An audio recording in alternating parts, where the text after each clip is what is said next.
guys, how are you doing? Hope you are doing great and welcome back to lesson 23 of 504 absolutely essential words in English. سلام به همگی. امیدوارم حالتون خوب باشه. به درس 23 از درس کتاب 504 واژه کاملا ضروری زبان انگلیسی از مجموعه learnandenjoy با من سحر خوش اومدید. و اما در درس امروز میخوایم با هم 12 کلمه جدید دیگر رو یاد بگیریم. اما فراموش نکنید قبل از دیدن این ویدیو حتما کانال ما رو سابسکرایب کنید و دکمه زنگوله کنارش رو هم بزنید تا از آخرین ویدیوهای ما به محض آپلود شدن مطلع بشید. So, let's get started.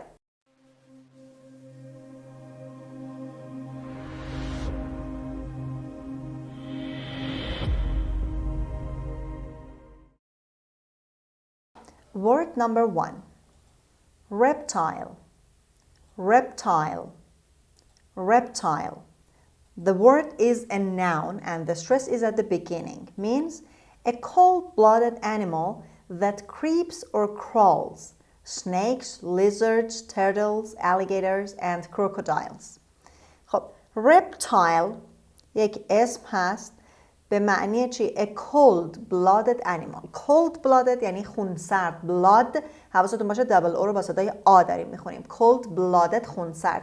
یک جانور خونسرد، حیوان خونسرد that creeps or crawls که میخزه. Creep یا crawl به معنی خزیدن. پس یعنی reptile معنی خزنده میده. خب اینجا چند نمونه هم براتون مثال زده. Snakes مارها، lizards مارمولک ها، turtles لاک‌پشت ها، alligators تمساح ها و crocodiles که باز هم یا حالا alligator اگه بگیم سوسمار، crocodile بگیم تمساح که کمی شبیه هم من crocodile ها بزرگترن.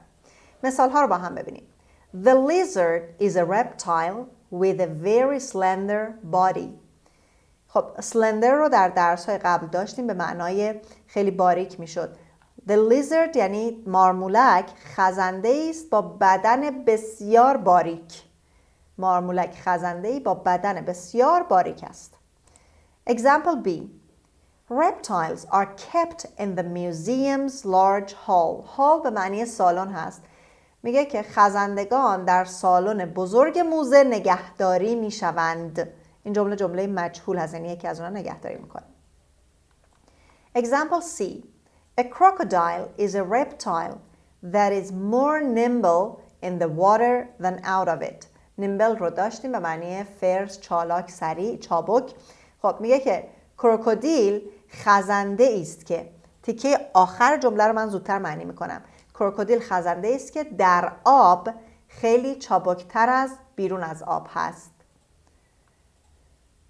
Word number 2. Rarely. Rarely. Rarely. This is an adverb. The stress is at the beginning. This is an adverb of frequency, a frequency adverb. Means seldom or not often. خب کلمه rarely رو در درس قیدهای تکرار خوندیم قبلا. Rarely یک قید تکرار هست به معنی seldom not often یعنی به ندرت، چیزی که اغلب رخ نمیده. Example A. You rarely hear adults raving about a movie they just saw. You rarely hear میگه شما به ندرت میشنوید adults که بزرگسالان. rave رو قبلا داشتیم به معنی to talk a lot about something که پرحرفی کنن یا صحبت کنن، بحث کنن. میگه به ندرت میشنوید که بزرگسالان در مورد فیلمی که به تازگی دیدن بحث کنند یا صحبت کنند. Example B. People are rarely frank with each other. فرانک رو هم داشتیم به معنی صادق میشد، رو راست. یعنی مردم به ندرت با یکدیگر صادق هستند، متاسفانه. Example C. I rarely attend the annual meetings of our family circle. خب annual رو قبلا داشتیم means yearly سالانه. میگه من به ندرت شرکت میکنم در میتینگ به معنی گردهمایی های سالانه جمع خانوادگیمون، family circle، محفل خانوادگیمون. من به ندرت در گردهمایی ها یا نشست های محفل خانوادگیمون شرکت میکنم. خب نکته که اینجا داریم فعل attend هست. attend یعنی شرکت کردن در مثلا میگیم توی کلاسی شرکت میکنیم. حواستون باشه که این ترجمه فارسی هست. در زبان انگلیسی کلمه attend دیگه prepositionی بعدش نمیخواد، to یا این هم نمیخواد. You attend a class, you attend a meeting، یعنی در جلسه شرکت کردن، در کلاسی شرکت کردن. Word number 3. Forbid. Forbid. Forbid. The stress is on the second syllable, on B sound, and it is a verb. Forbid means order someone not to do something or make a rule against. خب کلمه forbid که استرس روی سیلاب دومش هست یک فعل هست اول از همه و در واقع معنی فعل، معنی کلمه به کلمه بخوایم بکنیم order someone یعنی به کسی دستور دادن not to do something که کاری رو انجام نده، یا make a rule against یا یک قانونی رو بر ضد چیزی وضع کردن. در واقع forbid معنی لغویش میشه منع کردن، قدغن کردن، ممنوع کردن. Example A. Spitting on the floor is forbidden in public places. spit به معنی تف انداختن، آب دهان انداختن. Spitting on the floor یعنی انداختن آب دهان روی زمین یا تف کردن روی زمین is forbidden in public places در اماکن عمومی ممنوع است. Forbidden. Example B. The law forbids drunken drivers to handle their autos. Auto is the short form for automobile. خب auto پس همون مخفف اتومبیل یا همون سواری خودرو هست. میگه که قانون رانندگان مست رو از رانندگی با ماشین هاشون منع میکنه یا اینکه حالا بگیم قانون برای رانندگان مست رانندگی با ماشین هاشون رو ممنوع میکنه. drunken به معنی مست هست. Example C. I forbid you to enter the dense jungle because of the peril that awaits you there. خب اول کلمه به کلمه بریم. I forbid you یعنی من تو رو منع میکنم، نهیت میکنم. To enter the dense jungle از وارد شدن به جنگل انبوه. dense یادتون نمیشد انبوه غلیظ، اینجا منظور تعداد درختان هست. Because of the peril رو هم داشتیم means danger، به خاطر خطری که that awaits you there اونجا منتظر توست، در پیش روی توست.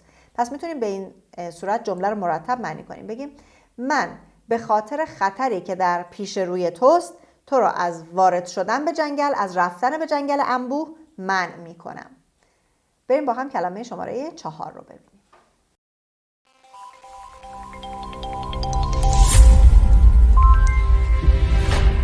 Word number 4. Logical. Logical. Logical. Logical is an adjective and the stress is at the beginning, at the start of the word. Means reasonable or reasonably accepted. Reasonable یعنی چیزی که reason توش هست، دلیل توش هست. پس reasonable یا logical به معنی منطقی هست. Or reasonably accepted. reasonably expected. چیزی که به طور منطقی انتظارش رو داریم. پس میتونیم بگیم logical به معنی منطقی، معقول یا مستدل، چیزی که براش دلیل و منطق داریم هست. Example A. It is logical to spend a minimum on needless things.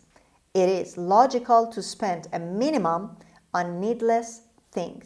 خب یعنی این منطقیه to spend یعنی چی؟ یعنی spend money اینجا که حداقل پول رو خرج کنیم on needless things روی چیزهای بی ارزش. needless یعنی چیزی که ضرورتی نداره، لازم نیست. پس یک بار دیگه مرتب جمله رو اگه بخوایم معنی کنیم میگیم منطقی است که روی چیزهای غیر ضروری حداقل پول رو خرج کنیم یا برای چیزهای غیر ضروری. ما در انگلیسی میگیم spend on something، تو فارسی میگیم برای این چیزا خرج کردن دیگه. Example B.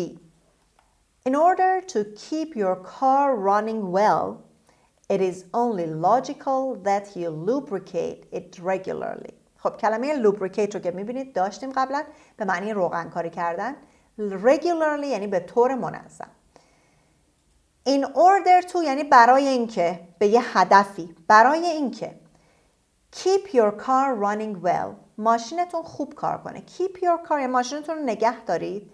running well ماشین که نمیدوه. اینجا ما معمولا از فعل run برای کار کردن موتورها استفاده میکنیم.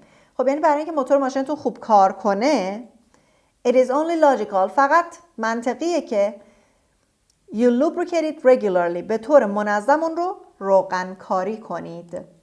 برای اینکه اتومبیل شما، ماشین شما به خوبی کار کنه منطقی است که اون رو به طور مرتب روغن کاری کنید. Example C. I used a logical argument to persuade Lester to leave. Lester اسم یه شخص هست. persuade رو داشتیم یعنی convince، قانع کردن، متقاعد کردن. خب میگه من یک استدلال منطقی به کار بردم تا لستر رو برای رفتن قانع کنم، متقاعد کنم. Word number 5. Exhibit. Exhibit. Exhibit. خب دقت کنید که استرس روی X هست، اما ما این X رو با 2 تا صدا داریم میخونیم. میگیم exhibit یعنی هم صدای گ داره هم صدای ز داره. در پرونانسیشن این کلمه، در تلفظ کلمه، ما استرس رو در واقع روی ز داریم میخونیم. exhibit. Exhibit means display or show. show یعنی نشان دادن، display به نمایش گذاشتن. پس در کل exhibit به معنی به نمایش گذاشتن هست. هم میتونه فعل باشه هم میتونه اسم باشه. an exhibit. Example A. A $1 million microscope is now on exhibit at our school. یعنی یک میکروسکوپ $1,000,000 در حال حاضر در مدرسه ما در حال نمایش است یا به نمایش گذاشته شده است. Example B. The bride and groom exhibited their many expensive gifts. خب در این جمله exhibited میبینید که ایدی گرفته، پس فعل به کار رفته. bride به معنی عروس، groom یعنی داماد. عروس و داماد their many expensive gifts، هدایای بسیار زیاد و گرانبهایشان را، قیمتیشون رو، گرونشون رو به نمایش گذاشتن. عروس و داماد هدایای زیاد و گرون قیمتشون رو به نمایش گذاشتن. Example C. Kim frequently exhibited her vast knowledge of baseball before complete strangers. خب کیم اسم دختر هست، میتونه مخفف اسم کیمبرلی باشه. یعنی کیم غالباً frequently هم باز خودش یه adverb of frequency بود دیگه، به معنی often، غالباً، اغلب. کیم غالباً یا معمولاً exhibited به نمایش میگذاشت her vast knowledge، دانش وسیعش رو یا اطلاعات وسیع خودش رو of baseball، در مورد بیسبال. before complete strangers. before اینجا یعنی در مقابل، معنی قبل از نمیده، یعنی در مقابل افراد کاملا غریبه به نمایش میگذاشت. یک بار دیگه معنی جمله رو میگم. کیم دائما، معمولا، اغلب اطلاعات وسیع خود را از بیسبال در برابر افراد کاملا غریبه به نمایش میگذاشت. Word number 6. Proceed. Proceed. Proceed. The stress is on S sound or letter C. Proceed. It's a verb, means go on after having stopped or move forward. خب proceed یعنی پیش رفتن. Go on after having stopped یعنی بعد از توقف دوباره ادامه دادن. یا move forward یعنی پیش رفتن، جلو رفتن. Example A.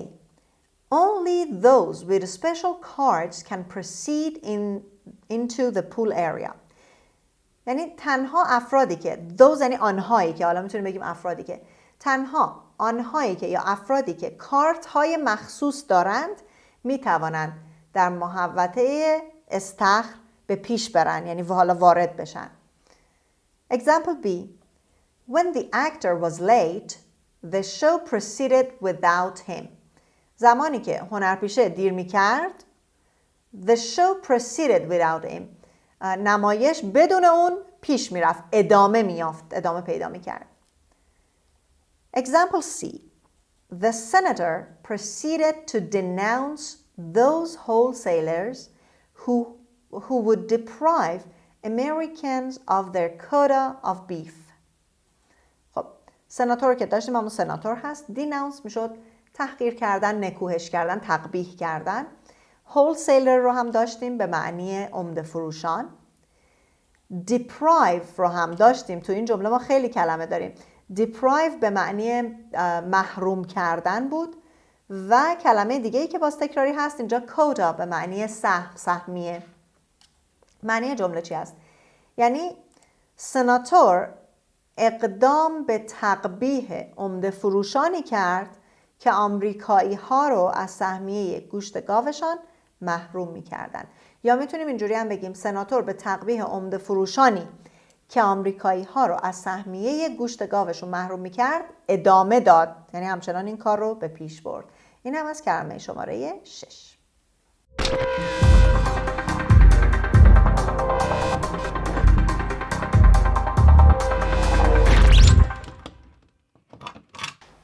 Word number 7. Precaution. Precaution.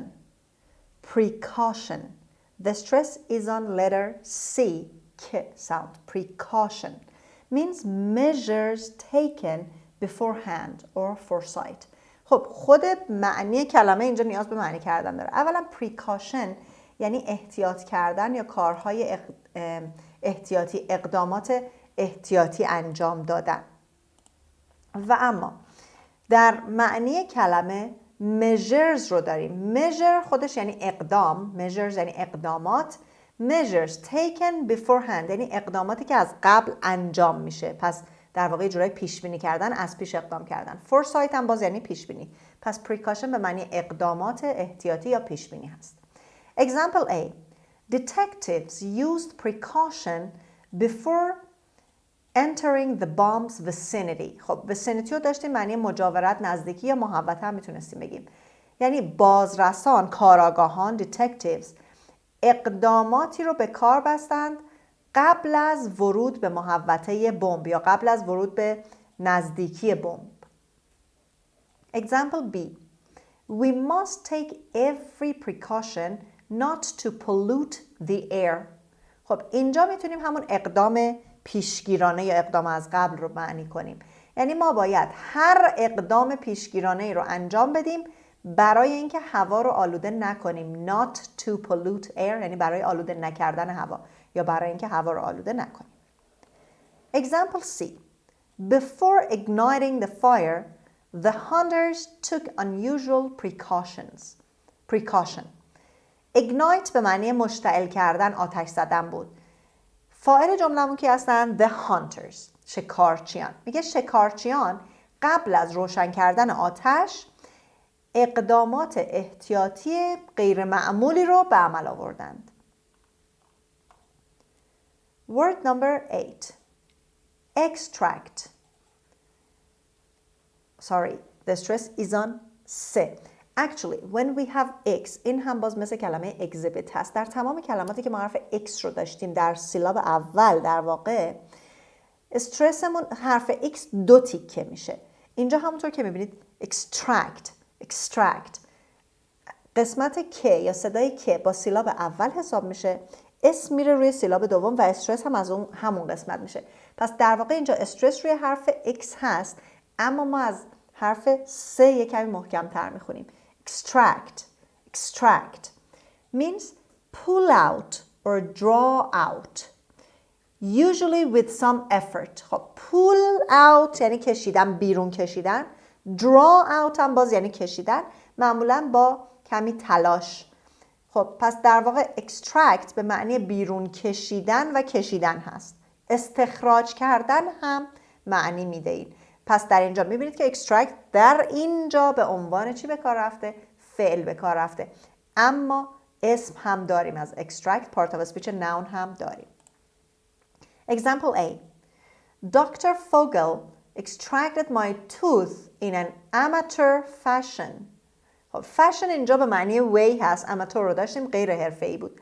یعنی دکتر فاگل دندانم رو به شیوه غیر حرفه‌ای بیرون کشید. Example B. Chemists extracted the essential vitamins from the grain. Essential که اسم کتابمونم هست به معنی ضروری. کلمه vitamins دو تا pronunciation داره. American say vitamin, British say vitamin. هر دو تلفظم درسته. کمیست به معنی شیمیدان ها. شیمیدانان ویتامین های ضروری رو از حبوبات the grain استخراج کردند و اینجا باز هم فعل به کار رفته. Example C. Spencer was ingenious in extracting information from witnesses. خب ingenious رو قبلا خونده بودیم به معنی باهوش، زیرک، کسی که نبوغ داره. به معنی زرنگ هم میتونیم بگیم آدم که زرنگ باشه. خب میتونیم اینجا اینطور معنی کنیم. اسپنسر در گرفتن اطلاعات، بیرون کشیدن اطلاعات از شاهدان زرنگ بود یا باهوش بود. یعنی به راحتی میتونست از شاهدان اعتراف بگیره، اطلاعات بیرون بکشه. پس این یه جورایی معنی مجازی برای اکسترکت هم هست دیگه. بیرون کشیدن اطلاعات دیگه کار فیزیکی نیست قطعا. Word number 9. Prior. Prior. Prior. The stress is at the beginning means coming before or earlier. خب prior رو میتونیم چی معنی کنیم؟ از قبل آمدن، مقدم بودن بر زودتر آمدن یا از پیش. همه این معنی ها رو میتونیم براش در نظر بگیریم. Example A. Prior to choosing his life's vocation, Paul traveled to India. خب کلمه vocation رو داشتیم در درس‌های قبل که گفتم با vacation اشتباه نکنید. Vocation به معنی شغل و حرفه بود. خب فاعل جملمون کی هست؟ Paul هست، چون داریم تو جمله میگیم Paul traveled to India. پس این هیز جمله اول به Paul برمیگرده و ما Paul رو اول معنی میکنیم. میگیم که Paul قبل از یا پیش از انتخاب حرفه زندگیش، شغل زندگیش به هند سفر کرد. Example B. Myrna was unhappy prior to meeting her beau. beau به معنی معشوقه بود. میرنا قبل از ملاقات با معشوقش ناراحت بود. Example C. President Obama had prior service as a senator. خب prior service به معنی خدمات هست. prior service یعنی خدمت قبلی، یعنی که از قبل به عنوان سناتور خدمت میکرد. رئیس جمهور اوباما قبل از دوره ریاست جمهوریش به عنوان سناتور خدمت میکرد یا مشغول به کار بود. این هم از کلمه شماره 9 بود.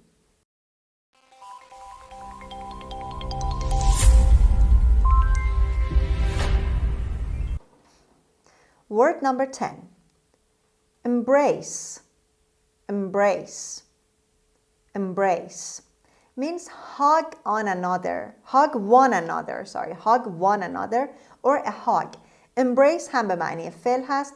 اگر a hug در نظر بگیریم اسم هم میتونه باشه و استرسش روی سیلاب دوم یعنی روی ب هست. Embrace. خب hug one another یعنی یک دیگر رو در آغوش کشیدن یا a hug همون آغوش هست. After having been rivals for years, the two men embraced. فاعل جمله the two men هست. یعنی اون دو مرد بعد از اینکه سالها با هم رقیب بودند یکدیگر رو در آغوش کشیدند. Example B.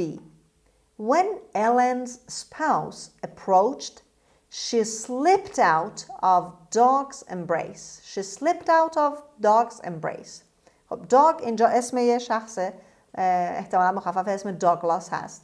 خب میگه که وقتی که همسر الن نزدیک شد she slipped out of dog's embrace. او خودش رو از آغوش داگ بیرون کشید. واویلا در حال چیتینگ بوده دیگه. She was cheating on her husband. داشت به همسرش خیانت میکرد. همینجا کلمه cheat on رو یاد بگیرید به معنی خیانت کردن. Example C. The young girl was bewildered when the stranger embraced her. خب bewildered رو قبلا داشتیم به معنی مبهوت شدن، گیج شدن. یعنی دختر جوان وقتی که اون غریبه او رو در آغوش گرفت کاملا گیج شده بود، کاملا مبهوت بود. Word number 11. Valiant, valiant, valiant. The stress is at the beginning. Means brave or courageous, courageous. خب valiant به معنی شجاع هست، brave هم شجاع هست، courageous هم شجاع هست. اگه دو تا کلمه رو نمیدونستین، در واقع اینجا 3 تا کلمه یاد گرفتید با یک معنی شجاع. Example A. Robin Hood was valiant and faced his opponents without fear. یعنی رابین هود شجاع بود و با دشمنانش بدون ترس روبرو میشد. خب opponents رو قبلا داشتیم به معنی کسایی که مخالف هستن یا بر علیه یا بر ضد کسی هستن که همون دشمن میشه. Example B. The valiant paratroopers led the invasion. خب troop به معنی لشکر سربازان میشه. paratroopers سربازانی که چترباز هستند. خب میگیم که حالا میتونیم بگیم سربازان چترباز، چون 2 تا باز داره میتونیم بگیم چتربازان، پس اینجوری یکم جمله شاید ملموس‌تر و قشنگ‌تر باشه. چتربازان شجاع حمله را هدایت کردند. invasion هجوم یا حمله رو هدایت کردند. Example C.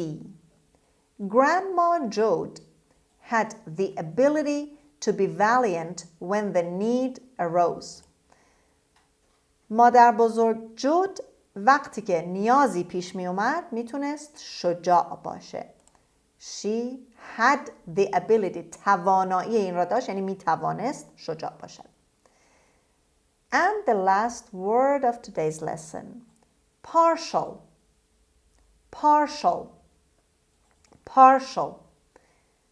خب TI رو داریم به شکل ش میخونیم و AL آخر به شکل شوا هست. Partial means not completed or not total.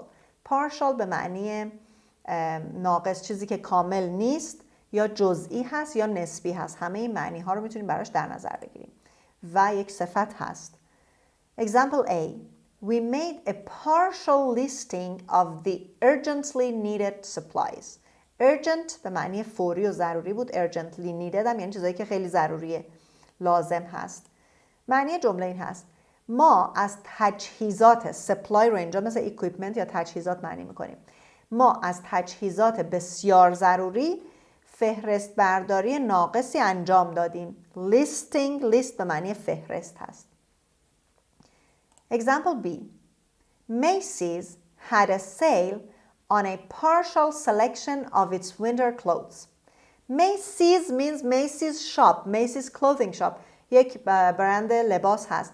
یعنی فروشگاه میسی یک حراجی روی بخشی از partial selection، یعنی شنیدیم برای لباس ها میگیم selection، یعنی در واقع یک تعداد لباس جدیدی که به بازار میاد مربوط به یک فصلی هستن. خب میگه که روی بخشی از لباسهای زمستانیش حراج گذاشته بود. partial selection یعنی تمام لباس ها در حراج نبودن. پس یک بار دیگه معنی میکنم فروشگاه میسی بخشی از لباسهای زمستانی خود رو به حراج گذاشته بود. Example C, which is the last example of today's lesson. Using only a partial amount of his great speed, Jim surpassed all the other runners. فاعل جمله جیم هست. کلمه surpass رو داریم یعنی پیشی گرفتن، جلو زدن. خب میگه که جیم با استفاده از تنها بخشی از سرعت زیادش از تمام دوندگان پیشی گرفت یا از تمام دوندگان جلو زد. خب این هم از 12 کلمه درس امروزمون. بریم با هم سراغ بخش Words in Use.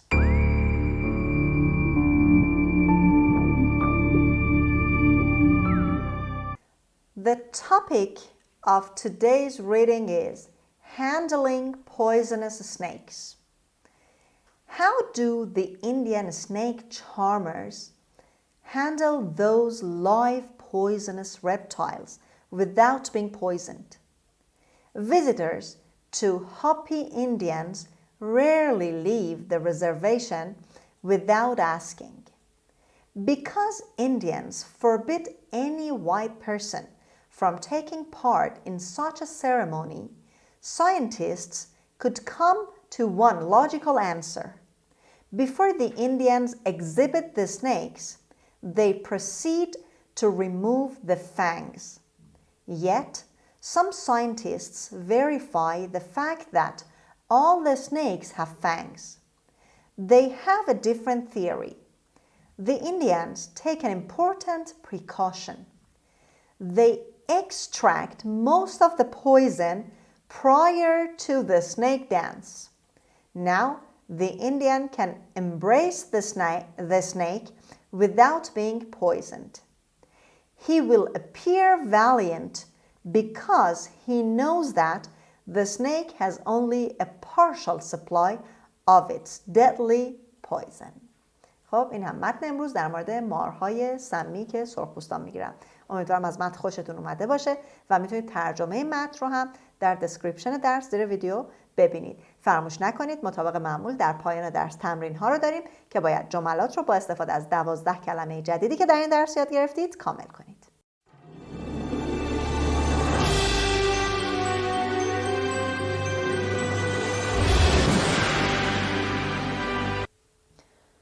خب دوستای عزیزم این درس هم به پایان رسید. 12 کلمه دیگر رو یاد گرفتیم. البته فکر میکنم که در این درس ما کلمات خیلی بیشتری یاد گرفته باشیم، غیر از این که در مثال ها دیدید که چقدر از لغاتی که قبل یاد گرفته بودیم هم مرور شد. فراموش نکنید تمرین و تکرار حتما به شما کمک میکنه تا خیلی بهتر این کلمات رو بتونید به خاطر بسپارید. تمرین های درس رو حل کنید. پاسخ اونها رو در ابتدای جلسه آینده میتونید ببینید. لطفاً ما رو در شبکه‌های اجتماعی دیگه هم دنبال کنید. کانال ما رو به دوستاتون معرفی کنید و منتظر لایک ها و کامنت های انرژی بخش شما هستیم. Till next session, take good care of you and goodbye.